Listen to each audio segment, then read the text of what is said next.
प्यारे दोस्तों, आज हम आपको सिद्रा नाम की लड़की की कहानी सुनाने वाले हैं। शहर में रहने वाली लड़की की शादी गांव में रहने वाले लड़के के साथ कर दी गई।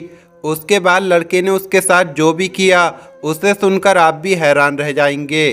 अगर आपने ये पूरा वाकया सुन लिया तो यकीनन आपकी आंखों में आंसू आ जाएंगे। वीडियो में आगे बढ़ने से पहले अगर आपने इस वीडियो को लाइक नहीं किया है तो इसे लाइक करें। अगर आपने अभी तक हमारे YouTube चैनल को सब्सक्राइब नहीं किया है तो चैनल को सब्सक्राइब करके बेल आइकन भी दबा दें। तो चलिए शुरू करते हैं। सिद्रा अपनी माँ से कह रही थी, माँ वो अनपढ़ लड़का है, मुझे उससे शादी नहीं करनी। माँ ने प्यार से कहा, बेटी वो तुम्हारा कज़न है, अच्छा लड़का है, तुम्हें क्यों नहीं शादी करनी। सिद्रा ने कहा, माँ वो अनपढ़ है, ना ही उसे कपड़े पहनने की तमीज़ है और ना ही बात करने की तमीज़ है, मैं उससे शादी नहीं करूँगी। माँ ने कहा, बेटी शादी तो करनी पड़ेगी, तुम राज़ी हो या ना हो। सिद्रा ने लड़के को फ़ोन किया। लड़के का नाम सालिम था। सिद्रा ने कहा, सालिम मैं तुमसे शादी नहीं करना चाहती, तुम शादी से इनकार कर दो। सालिम ने कहा, मैं अपने माँ बाप की मर्ज़ी के ख़िलाफ़ नहीं जा सकता। सिद्रा ने कहा, मैं तुम्हारे साथ नहीं रह सकती। सालिम ने कहा, तुम खुद इनकार कर दो, मैं तो कुछ नहीं करने वाला। सिद्रा ने जब देखा कि उसकी शादी सालिम से हो जाएगी तो सिद्रा ने खुदकुशी करने की कोशिश की। उसको अस्पताल ले जाया गया। डॉक्टर्स ने इलाज किया और उसकी जान बच गई। सिद्रा ने अपनी माँ के सामने हाथ जोड़कर कहा, माँ मुझ पर रहम करो, मैं उस जाहिल गवार इंसान के साथ नहीं रह सकती, वो भी गांव में। माँ ने कहा, बेटी सोच लो, हम सब जानते हैं कि वो लड़का बहुत अच्छा है। क्या हुआ अगर इतना पढ़ा लिखा नहीं है, वो गांव में तो रहता है लेकिन है बहुत अच्छा लड़का। सिद्रा की ना चाहते हुए भी शादी सालिम के साथ करवा दी गई। सिद्रा ने बस समझ लिया कि ज़िंदगी बर्बाद हो गई, सारे ख्वाब ख़त्म हो गए, सब खुशियां जला दी गई हैं, सब कुछ एक जाहिल इंसान के हवाले हो गया। शादी की पहली रात थी। सिद्रा ने सालिम से कहा, सालिम तुम मुझसे शादी करना चाहते थे ना, अब तो हमारी शादी हो गई, लेकिन मुझसे दूर रहना। सालिम ने मुस्कुराते हुए कहा, ठीक है सिद्रा, लेकिन आप इतना गुस्से में क्यों हैं। सिद्रा ने कहा, तुमने मेरी ज़िंदगी बर्बाद कर दी है। सालिम ने एक डिबिया खोली, उसमें चमकती हुई अंगूठी थी। सालिम ने वो डिबिया सिद्रा के सामने रख दी और कहने लगा, सिद्रा ये अंगूठी आपके लिए है। सिद्रा ने अंगूठी उठाकर साइड में रख दी और करवट बदलकर रोने लगी। सालिम ने नवाफिल अदा किए और फिर सो गया। सालिम देखने में खूबसूरत था, बस ज़्यादा पढ़ा लिखा नहीं था। सिद्रा मॉडर्न लड़की थी। सालिम सुबह उठते ही खुद नाश्ता बनाता। सिद्रा को गुस्सा आता कि ये बंदा मुझे इम्प्रेस करने के चक्कर में है। सिद्रा जब सालिम के हाथ का खाना खाती तो बहुत ज़्यादा हैरान होती कि ये खाना इतना मज़े का कैसे है। सालिम थका हारा काम से घर आता और सिद्रा खामोश बैठी रहती। सालिम भी सिद्रा से कुछ नहीं कहता था। घर आता, खाना बनाता, सिद्रा को खाना देता और ख़ुद भी खाता। ना वो घर की सफाई करती थी और ना कभी सालिम के कपड़े साफ करती थी। सालिम अपने काम खुद किया करता था। वक्त गुजरता गया। सालिम सिद्रा की हर बात बर्दाश्त कर रहा था। सिद्रा को लगता था कि कैसा अनपढ़ इंसान पल्ले पड़ गया है। सालिम जो एक मर्द था, वो औरत पर हाथ उठाना मर्द की शान के खिलाफ समझता था। सालिम ने एक दिन कहा, सिद्रा तुम अपना ख्याल नहीं रखती हो, क्या तुम पागल हो। देखो तुम्हारा रंग कितना धीमा पड़ गया है, तुम्हारे बाल देखो कितने रूखे हो गए हैं। सालिम सिद्रा के पास बैठ गया। सालिम ने सिद्रा को 1 साल के बाद छुआ था। सालिम सिद्रा के बालों में तेल लगाने लगा। सिद्रा ने कहा, छोड़ दो मुझे। सालिम ने कहा, नहीं छोड़ूंगा। सिद्रा ने धक्का दे दिया। तेल सालिम के ऊपर गिर गया।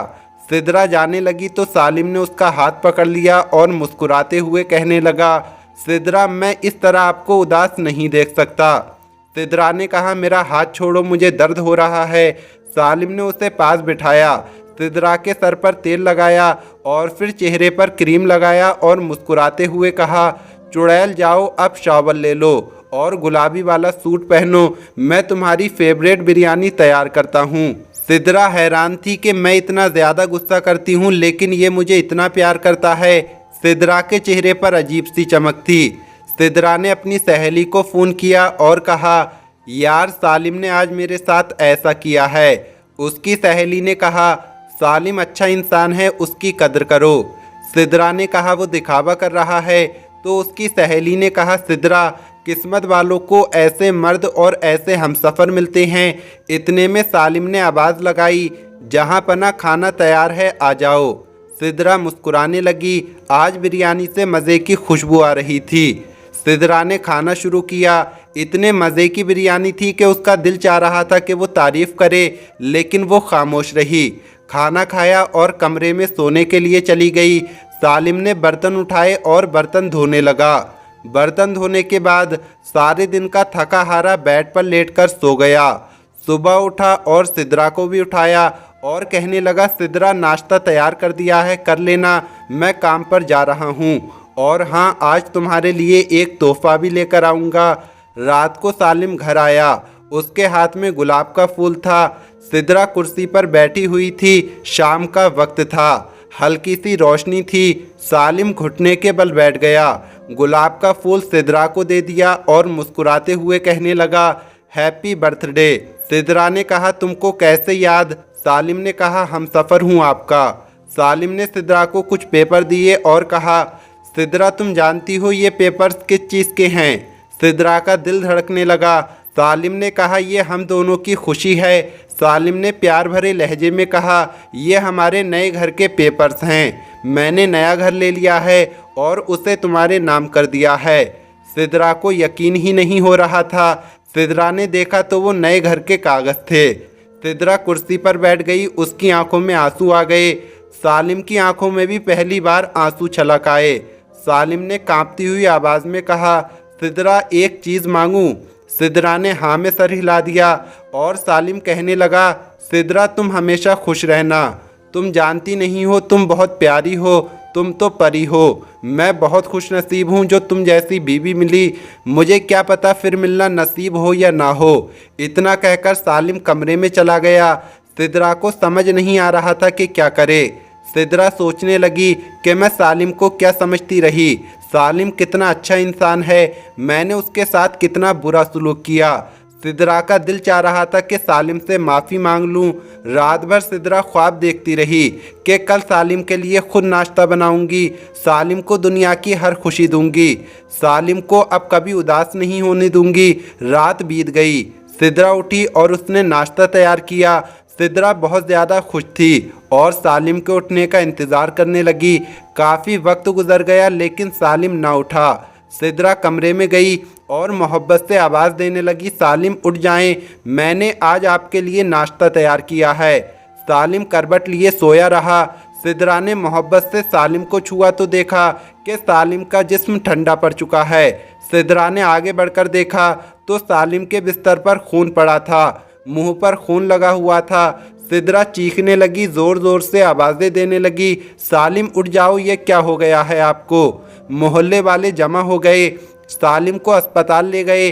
डॉक्टर्स ने चेक किया और कहा, मैंने कहा था ना इससे कि अपना ख्याल रखो, अपना इलाज कराओ, किसी को साथ लेकर आओ। लेकिन शायद ये लड़का जीना नहीं चाहता था। सिदरा ने रोते हुए डॉक्टर से कहा, इसको क्या बीमारी थी? तो डॉक्टर भी रोने लगे और डॉक्टर कहने लगा, सालिम को पिछले 1.5 साल से ब्लड कैंसर था, शायद उसका ख्याल रखने वाला कोई नहीं था। ये मुझसे अक्सर कहा करता था, डॉक्टर साहब, मैं किसके लिए जीऊँ? मेरा कोई नहीं है जो मुझे अपना कह सके। मेरे घर मेरा इंतज़ार करने वाला कोई नहीं है। कोई नहीं है जो मुझे मोहब्बत से पूछे कि तुम्हारा दिन कैसा गुजरा। कोई नहीं है जो मुझसे कहे कि आप थक गए होंगे, चलिए मैं आपका सिर दबा दूँ। रात को कमरे में अकेला दर्द से तड़पता हूँ, लेकिन कोई नहीं जो मेरा दर्द समझे। सिदरा ये सुनकर ज़मीन पर गिर गई और कहने लगी, सालिम, ये क्या कर दिया तुमने? सालिम, मुझे माफ़ कर दो, मैं पागल हो गई थी। सालिम, ना जाओ मुझे छोड़कर। सालिम, मैं तुम्हारे बिना मर जाऊंगी।